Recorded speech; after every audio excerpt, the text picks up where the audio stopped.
Mudah-mudahan buku ini menjadi kitab sucinya anak-anak muda.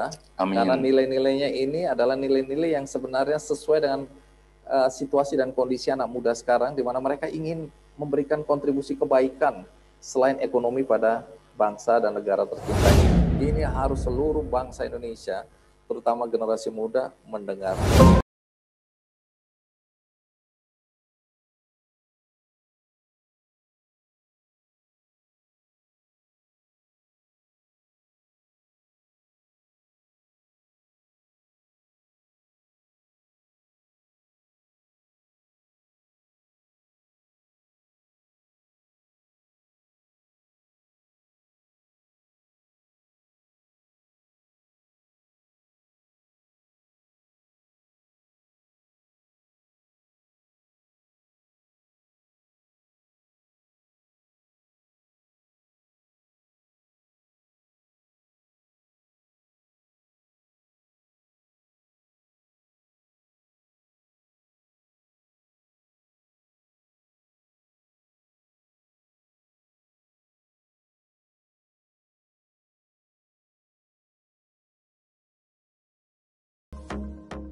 Nah, ada pertanyaan dari David Jaya Putra.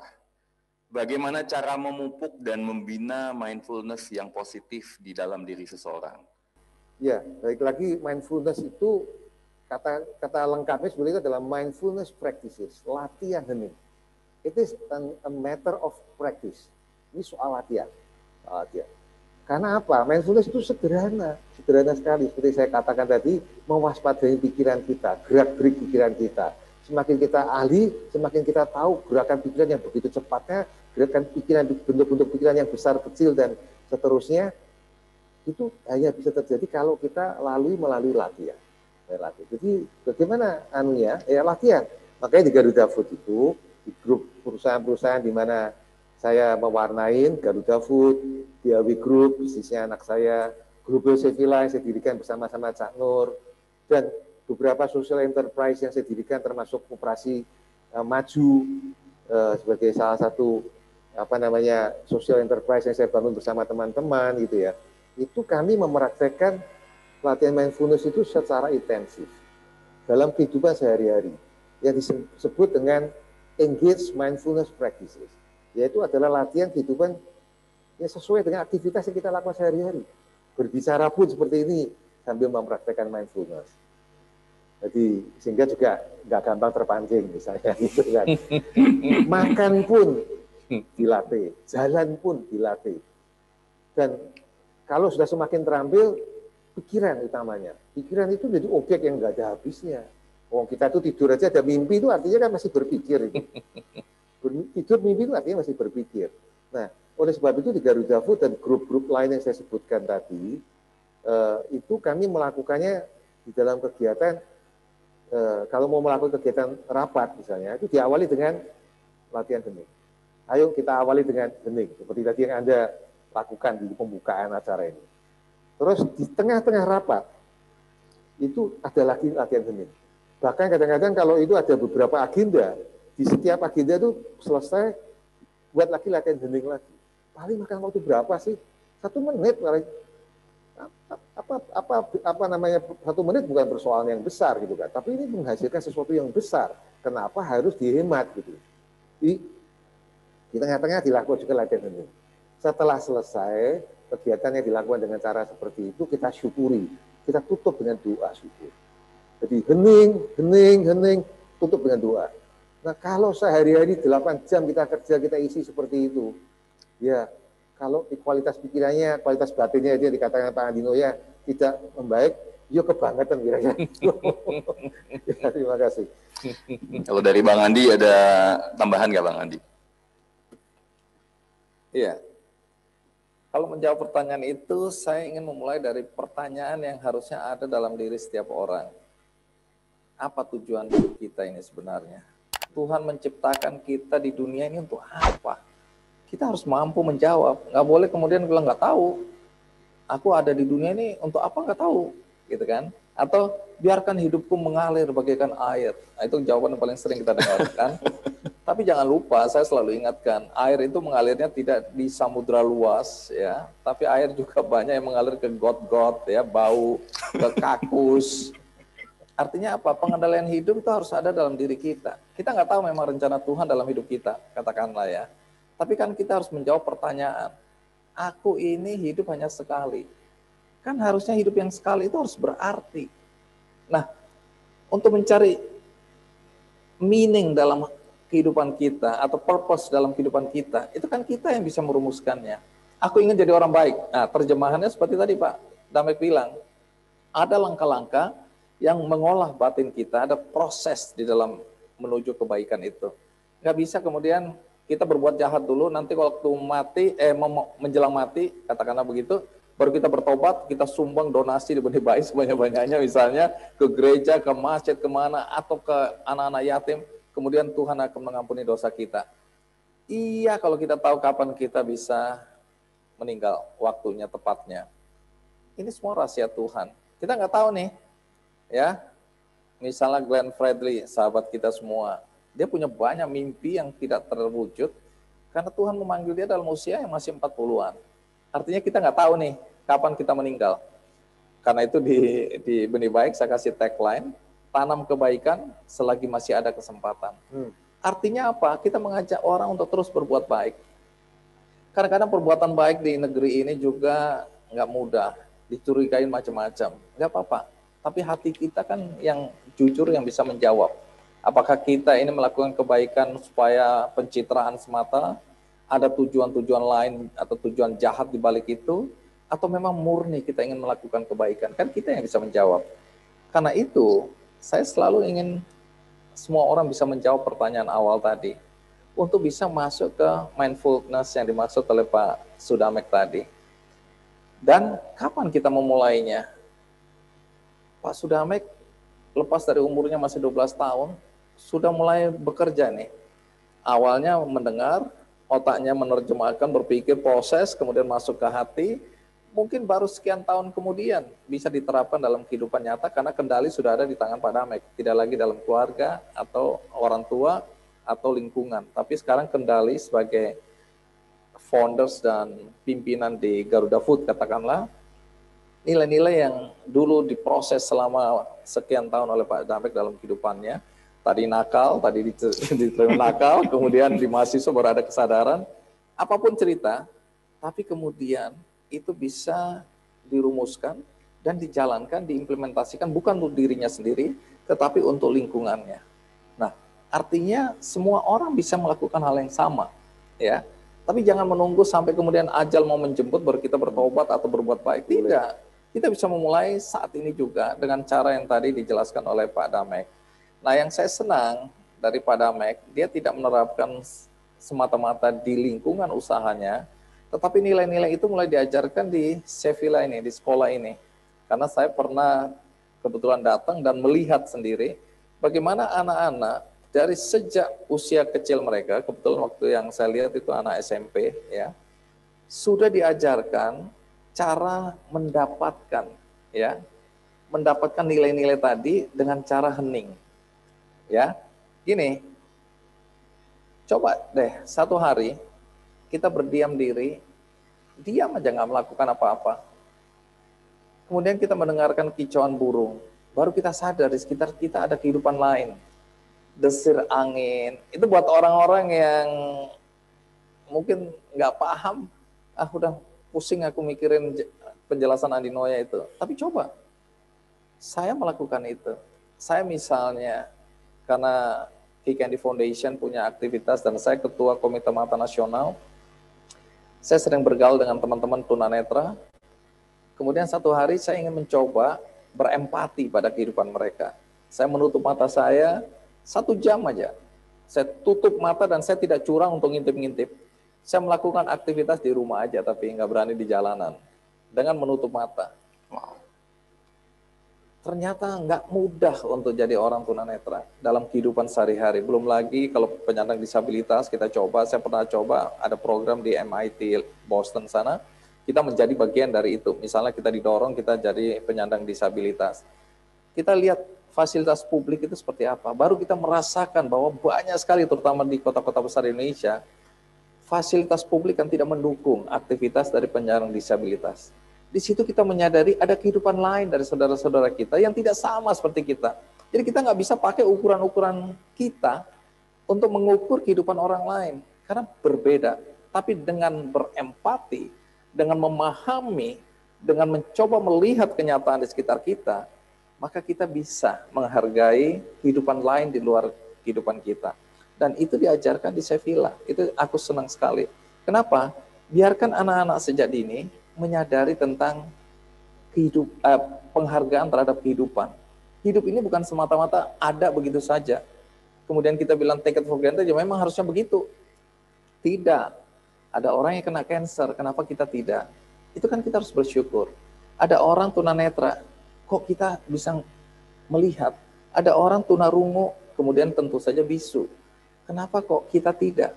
Kan kita harusnya mensyukuri bahwa di luar sana ada kehidupan lain yang mungkin, maaf, kualitasnya di bawah kualitas kehidupan kita, sehingga kita bersyukur.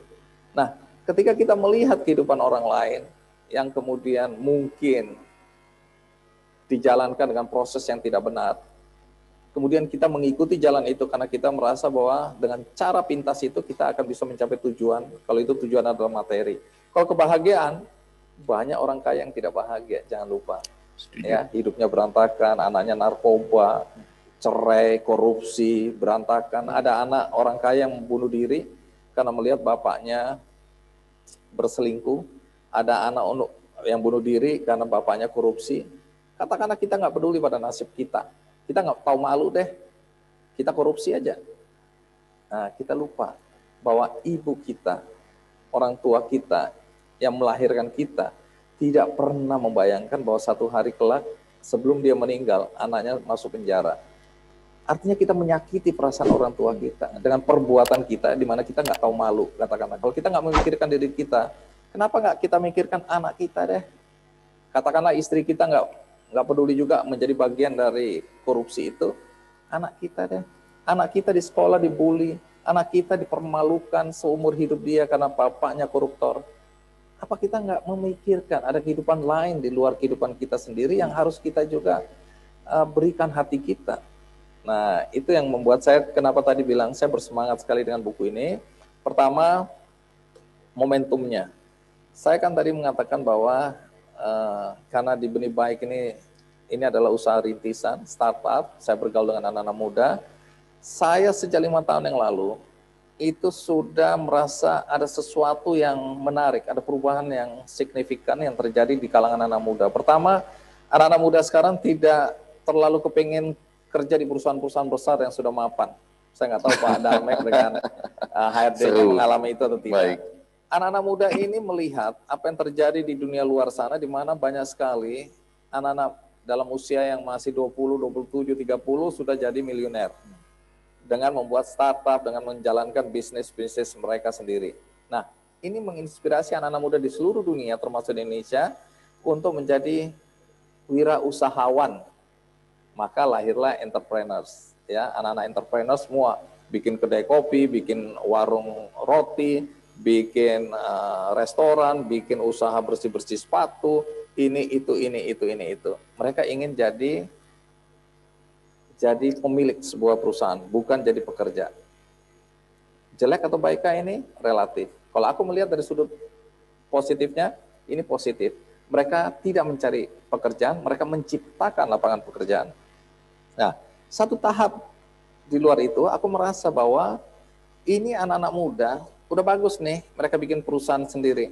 Tapi kalau saja perusahaan itu bisa memberikan dampak sosial, dampak ekonomi bagi banyak orang, misalnya petani, nelayan, ya, kemudian peternak, perempuan-perempuan desa, anak-anak putus sekolah dan seterusnya, ini kan akan lebih ideal, lebih baik bagi bangsa kita. Nah, aku kemudian melahirkan namanya Big Circle, satu program di televisi waktu itu di Kompas TV, kemudian di Kompas TV Big Bang, kemudian di Metro TV ada Big Circle, mendorong anak-anak muda untuk terjun ke dunia socialpreneurship. Jadi bagaimana mereka berusaha tapi juga berdampak sosial.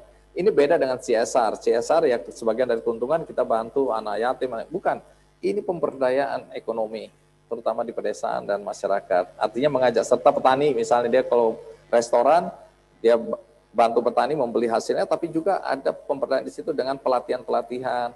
Kita kasih pinjaman untuk memperluas lahan yang dia pakai, organik, dan dengan standar-standar tertentu, dan seterusnya. Sehingga dia mendapatkan keuntungan, dia bisa scale up, kita juga bisa mendapatkan keuntungan. Itu yang saya sebut sebagai socialpreneurship. Nah, saya dan teman-teman beberapa waktu lalu, ini konteksnya kenapa saya bersemangat, karena nyambung.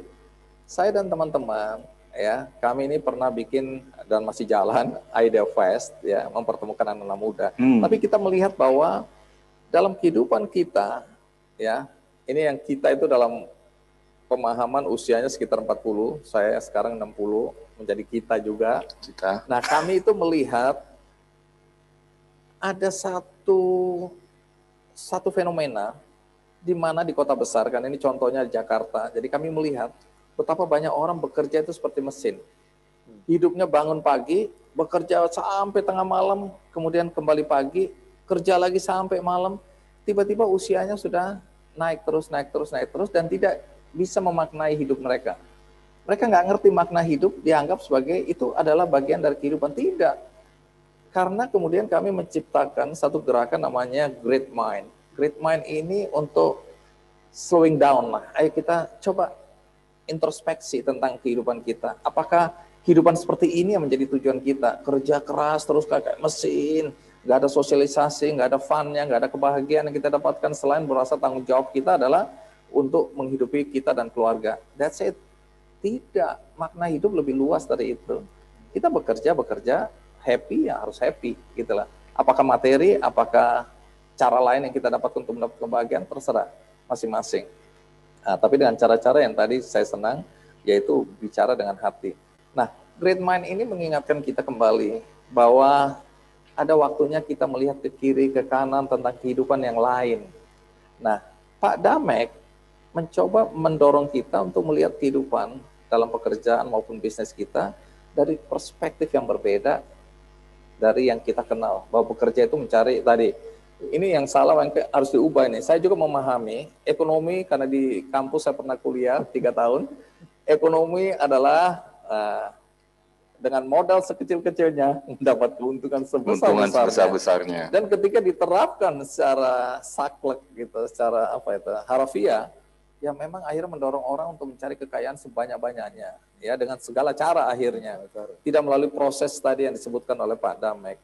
Nah, Pak Damek, kenapa saya optimistis? Saya udah berkenalan dengan banyak anak muda. Anak-anak muda sekarang itu bangga kalau apa yang dia lakukan sekarang itu punya impact sosial. Maka lahirlah ada doanya, ya anak-anak muda, kemudian Tani Hub dan macam-macam, banyak sekali. Ada Aruna, ya bagaimana membantu nelayan-nelayan miskin, ya mempertemukan dengan teknologi. Saya ketemu Pak Jokowi sebelum COVID itu, di mana Pak Jokowi juga gundah karena dia merasa bahwa anak-anak muda lebih banyak sibuk mendirikan platform katakanlah marketplace online, ya, dengan meninggalkan offline-nya, yaitu membantu pengusaha-pengusaha UMKM terutama yang ultra mikro, yang rumahan dan mikro, yang baru mulai usahanya pisang goreng dan seterusnya, kata Pak Jokowi, di mana pisang goreng ini kalau dapat sentuhan anak-anak muda yang punya pengetahuan teknologi pangan dan seterusnya, itu bisa kemudian divakum, dibentak, sehingga kita bisa beli dan digoreng di rumah dengan rasa yang masih terjaga, bisa dijual di platform-platform online, apalagi di tengah pandemi COVID, ya, dengan revolusi 4.0 yang didorong oleh pemerintah sekarang udah mulai terasa. Kenapa harus begitu? Karena teknologi digital, ekonomi digital itu sudah keniscayaan, tidak bisa dilawan. Sehingga bagaimana sinergi tadi Pak Damek dengan bagus menceritakan kolaborasi.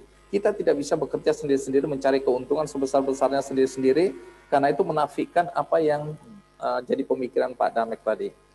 Jadi sekarang zamannya memang kolaborasi. Anak muda yang mengerti teknologi digital akan bekerja sama dengan UMKM kecil yang tradisional, yang konvensional, sehingga dengan bergandengan tangan seperti itu, maka akan muncul pengusaha-pengusaha dari UMKM menjadi besar, dan kemudian ini menggerakkan perekonomian kita, ujung-ujungnya apa?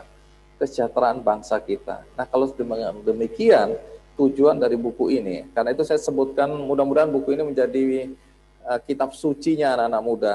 Amin. Karena nilai-nilainya ini adalah nilai-nilai yang sebenarnya sesuai dengan situasi dan kondisi anak muda sekarang, di mana mereka ingin memberikan kontribusi kebaikan selain ekonomi pada bangsa dan negara tercinta ini. Dan ini tentu saja akhirnya ya sesuai dengan nilai-nilai Pancasila yang selama ini didorong oleh Pak Damek dan teman-teman.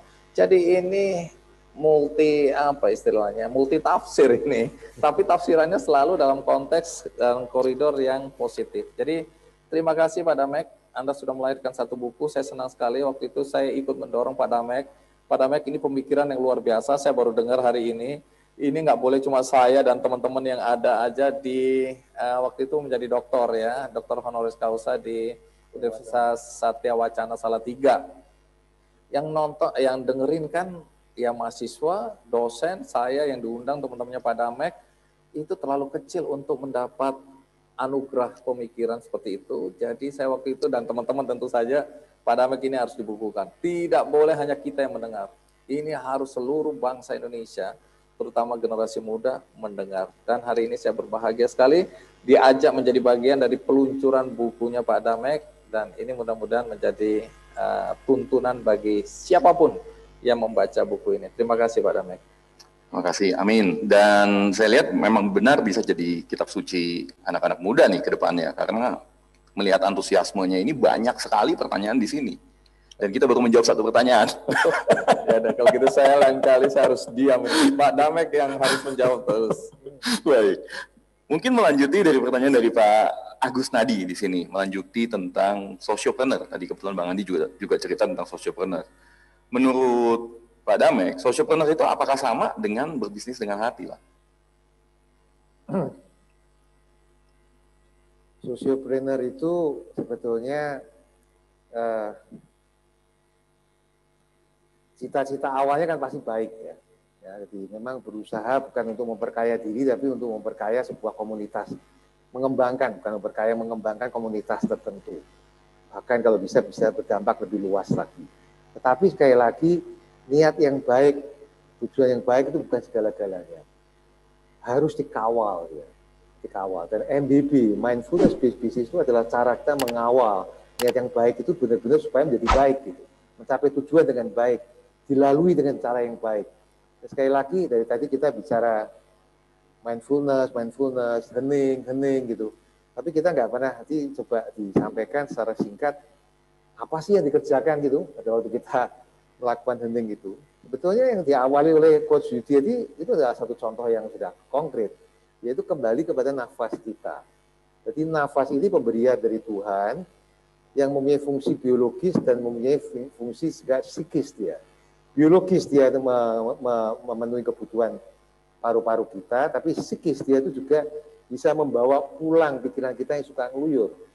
Manusia ini kan pikirannya monkey mind semuanya, ngeluyur dia. Ngeluyur ke masa depan, mengkhawatirkan apa yang akan terjadi, atau ngeluyur ke masa lalu, menyesali barang sesuatu yang sudah terjadi dan nggak bisa diapa-apakan, yang akan datang pun juga belum tentu terjadi, tapi sudah dikhawatirkan, gitu kan. Dan akibatnya apa? Manusia ini jadi sangat sulit untuk menjadi hidup lebih bahagia dia. Padahal sebetulnya kebahagiaan itu sudah bersama-sama kita. Nah, sepanjang pikiran kita masih seperti itu, memang akan sulit. Kalau belum dapat, kita ingin dapat. Misalnya kepengen mencapai kekayaan tertentu atau pangkat tertentu. Kita berjuang keras dan penuh dengan segala cara, dan proses itu seringkali membuat kita menderita. Tetapi setelah kita mendapatkan apa yang kita inginkan tadi, itu pun kita juga ternyata tidak bahagia. Kenapa? Karena datang giliran pikiran yang baru, yaitu kita takut akan kehilangan apa yang sudah kita capai itu. Jadi belum dapat menderita, sudah dapat pun takut kehilangan. Kapan kita mau menikmatinya gitu. Disitulah pikiran ini kita membantu kita untuk kembali kepada masa di sini dan saat ini, here and now. Dan toolsnya itu adalah nafas kita. Walaupun memang latihan hening bukan hanya sekedar objeknya nafas, itu untuk di awalnya saja, tetapi juga dalam jangka panjang, objeknya adalah pikiran itu sendiri. Tadi Pak Andi Noya sudah menyampaikan poin yang sangat penting sekali, pertanyaan Sokratik juga, pertanyaan mengenai apa tujuan hidup kita ini.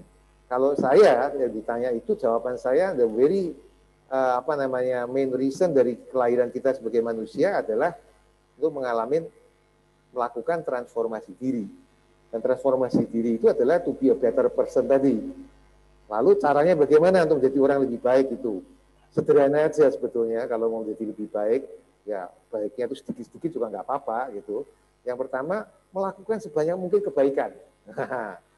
Hukum itu benih baik itu. Nah, itu akan membuat kita menjadi lebih baik. Karena melakukan banyak kebaikan. Melakukan kebaikan itu ketika air. Pada waktu masakan sup itu terlalu asin, ditambah air kebaikan, dia jadi rasanya disedap. Nah, air kebaikan itulah melakukan kebaikan-kebaikan. Yang kedua, cara yang kedua yang barangkali paling sederhana, saya tidak terlalu meluas banyak cara, tapi dua cara ini saja. Pertama melakukan kebaikan, yang kedua adalah mewaspadai pikiran kita tadi itu, melakukan mind management tadi itu dengan latihan hening tadi. Dan toolsnya yang pertama adalah nafas kita.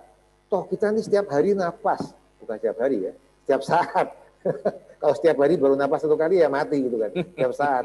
Lalu kenapa tidak kita pikirkan bahwa nafas ini mempunyai fungsi yang begitu pentingnya, bukan hanya fungsi biologis, tapi juga ada fungsi psikisnya, yaitu beautify our mind, membuat pikiran kita menjadi lebih baik, lebih sehat. Kenapa itu tidak kita gunakan sebagai tool kita? Ya, itu aja sebagai tambahan karena dari tadi kita berbicara hening, mindfulness, tapi belum saya sampaikan apa yang kita lakukan dengan latihan hening tersebut. Terima kasih. Baik, pertanyaan dari Farah Nursativa, Republika. Selamat siang, saya Farah dari Republika. Selamat kepada Bapak Sudamek atas buku yang telah diluncurkan. Pertanyaan yang diajukan adalah, satu, seberapa lama proses penulisan buku ini? Dan kedua, apa yang menjadi tantangan Bapak dalam menyelesaikan buku ini? Apa ya? Menjadi tantangan buat Bapak dalam menyelesaikan buku ini? Yang pertama, memang buku ini saya tulis dalam waktu yang panjang. Yang jelas lebih dari 1 tahun. Saya tidak ingat persisnya. Editor saya sampai ampun-ampun udah gitu. Dia pikir mungkin barangkali wah saya salah pilih partner ini kira-kira begitu. Karena memang saya bukan penulis gitu kan, dan penulis mengangkat sebuah pengalaman empiris menjadi sebuah pada tataran konsep itu memang bukan pekerjaan yang mudah, dan itulah tantangan yang saya hadapi. Dan terus terang harus saya katakan, mencari referensi yang bisa saya jadikan referensi pokok atau dasar pengembangan konsep ini memang adalah suatu kesulitan tersendiri bagi saya. Oleh sebab itulah makanya buku ini kemarin ada satu teman dari Singapura yang menyarankan supaya buku ini diterjemahkan dalam bahasa Inggris. Supaya ini juga menjadi kontribusi dari bangsa Indonesia kepada bangsa-bangsa yang lain, bahwa ayo kalau kita bisa lakukan ini bersama-sama, maka akan menjadi semakin banyak yang menjadi better people, dunia ini akan jadi lebih baik juga. Terima kasih. Baik. Kebetulan ini juga ada pertanyaan yang belum dijawab dari AB Sudanto. Izin bertanya kepada Pak Sudamek, apakah di samping meningkatkan fokus melalui semangat, be here now, sehingga dapat meningkatkan kemampuan pembuatan keputusan? Saya merenung apakah dampaknya terhadap inner critic. Terima kasih. Pertanyaannya untuk Pak Sudamek. Iya, Pak Abi, terima kasih pertanyaannya. Ini senior saya yang juga menjadi banyak memberikan inspirasi bagi saya. Pertanyaan yang sangat fundamental, yaitu tentang sebetulnya bicara kemanfaatan mengenai latihan hening ini. Latihan hening ini, seperti yang saya katakan tadi, bahwa ini sudah menjadi industri di dunia barat, jadi bahkan banyak perusahaan yang mempunyai yang disebutnya itu CMO, Chief Mindfulness Officer. Jadi itu punya direct report pada CEO. Jadi bukan hanya CFO saja, bukan hanya COO saja, tapi ada CMO, Chief Mindfulness Officer, nanti perusahaan-perusahaan besar yang melakukan itu, dan mereka mengatakan dari hasil penelitiannya mendapatkan banyak kemanfaatan. Satu, kreativitas dan produktivitas meningkat. Kedua, stres ini level menurun. Nah ini yang sekarang jadi penting sekali, apalagi di tengah-tengah pandemi begini ya, banyak Bharata Yuda di dalam kehidupan keluarga juga, karena orang stres kumpul dengan orang stres itu kan. Nah, kalau kita mulai lakukan latihan hening, tolong, lumayan kok itu. Saya Pak Indah, saya sendiri ngalamin itu. Pelan-pelan saya juga jadi semakin normal. Ya awalnya juga kaget juga saya ngalami seperti itu kan. Nah, jadi stres level turun. Yang ketiga, well-being kita juga meningkat gitu loh. Jadi begitu banyak kemanfaatan yang positif yang dihasilkan dari latihan ini, dan ini hasil dari penelitian. Bagusnya Barat di situ, dia bisa mengilmiahkan sesuatu kegiatan tertentu, sehingga ya jangan ragu-ragu lagi. Kalau sampai apalagi sudah punya CMO, tentu kalau nggak ada manfaatnya tidak akan dilakukan. Mengangkat seorang chief mindfulness officer itu kan bukan hanya soal gaji saja, tapi juga fasilitasnya, ini itunya, kegiatannya, anggarannya, semuanya total itu kalau nggak ada kemanfaatannya nggak mungkin dilakukan. Gitu.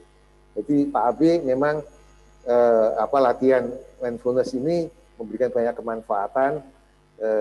Dia produktivitas akan meningkat karena pikiran kita menjadi semakin mengendap.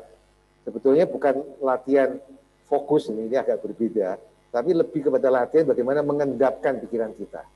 Kalau dalam kisahnya Kongso adu jagonya Ki Mantep itu dikatakan bahwa itu seperti kayak minyak jelantah gitu.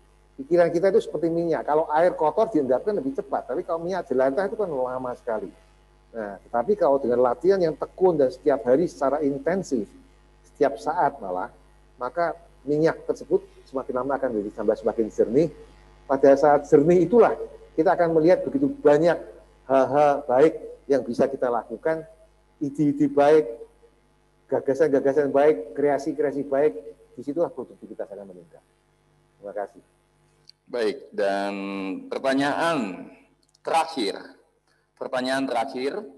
kita akan berikan pertanyaan terakhir ini, di mana hanya kita memberikan satu kesempatan kepada penanya untuk melakukan ini secara live dan interaktif. Selamat siang, Pak Sudame, saya Nino Leksono. Senior. Salam hormat, saya sebetulnya menunggu ingin menyampaikan 2 pertanyaan, tapi sebelumnya izinkan saya mengucapkan selamat Pak Damek dalam keadaan sehat, dan saya berjumpa lagi siang ini sudah menjadi resi.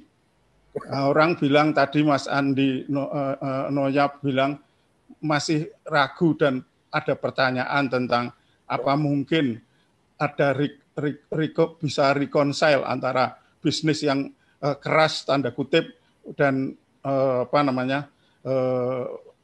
spiritual dan berhati begitu. Tapi silahkan nanti kita renungkan. Tapi saya terima kasih. Pertanyaan saya begini, apakah mindfulness based business ini nanti juga akan ampuh untuk membawa Garuda Food meminjam Jim Collins from good to great. Ya. Yang kedua, terima kasih sudah menyebut juga guru kami Pak Yakob. Apakah bagaimana konsep yang sekarang ini berlaku di dalam konteks grup Garuda Food dan rekan saudara-saudaranya itu bisa diperluas untuk komunitas yang lebih luas, syukur-syukur kalau bisa untuk seluruh negeri. Saya kira itu sekali lagi selamat dan sukses untuk Pak Sudame. Terima kasih. Ya. Terima kasih, Mas Nino. Ini kalau saya cerita, saya itu sekolah dari SD, SMP, SMA itu muakal terus. Mas Nino ini di SMA ini termasuk murid yang baik sekali, makanya dulu saya IPA dulu Paspal. Tapi jadi jurnalis juga. Jadi jurnalis yang baik. Oh, jurnalis yang baik. Ini salah satu kebanggaan di dalam teman-teman di SMA itu adalah Mas Nino. Jadi Mas Nino kalau mau pengen MBB ini apakah bisa diperluas? Sangat bisa. Dan syaratnya ada satu. Kompas harus ikut mendukung untuk memperluasnya. Kompas Group, jangan hanya Gramedia saja, tapi Kompas Group juga. Karena Kompas itu kredibilitasnya udah nggak perlu diragukan lagi. Apa yang dikatakan Kompas itulah jadi kenyataan. Jadi tolong ini bukan demi buku ini, bukan demi apalagi Sudameknya ya, tapi demi sebuah gagasan yang kita yakini ini adalah sesuatu yang baik untuk bukan hanya bangsa kita, tapi bahkan bisa juga baik untuk kehidupan manusia. Maka ayo kita kerjasamakan bersama-sama. Bahkan saya itu sudah mulai mendapatkan pesanan-pesanan untuk bedah buku segala macam. Saya sudah bilang sama istri saya, wah ini tahun depan saya kelihatannya sudah semakin tidak punya waktu untuk beristirahat ini kelihatannya. Tapi saya menyediakan diri saya, udah cukup. Buat diri saya sendiri saya sudah cukup. Saya tidak bermimpi lebih muluk-muluk lagi. Saya mau kerja jungkir balik sampai jadi kena stroke istilahnya gitu, juga saya nggak bakal sekaya konglomerat itu. Enggak, ukuran saya bukan seperti itu. Saya ingin melakukan sesuatu bagaimana rezeki yang sudah saya miliki, pengetahuan yang saya miliki ini bisa bermanfaat bagi orang lain. Saya teringat kata-kata ayah almarhum saya, dia mengatakan manusia itu rezekinya itu seperti filsafatnya seperti sumur katanya. Kamu lihat sumur itu, kamu timba hari ini, besok dia kembali lagi pada permukaan yang sama. Kamu biarkan 3 bulan nggak pernah ditimba, toh airnya tidak melimpah, nggak sampai tumpah. Jadi manusia itu kayak sumur, punya jatahnya masing-masing. Nggak usah dipusingkan jatah kita seberapa besar, pokoknya dalam hidup lakukan yang terbaik, lakukan hal-hal yang baik, dukunglah benih baik gitu. Pokoknya semua yang baik-baik itu. Nah, itu yang pertanyaan yang kedua nih Mas Nino. Pertanyaan yang pertama, iya Mas, jadi ini sangat bisa bisa menjadi great by choice-nya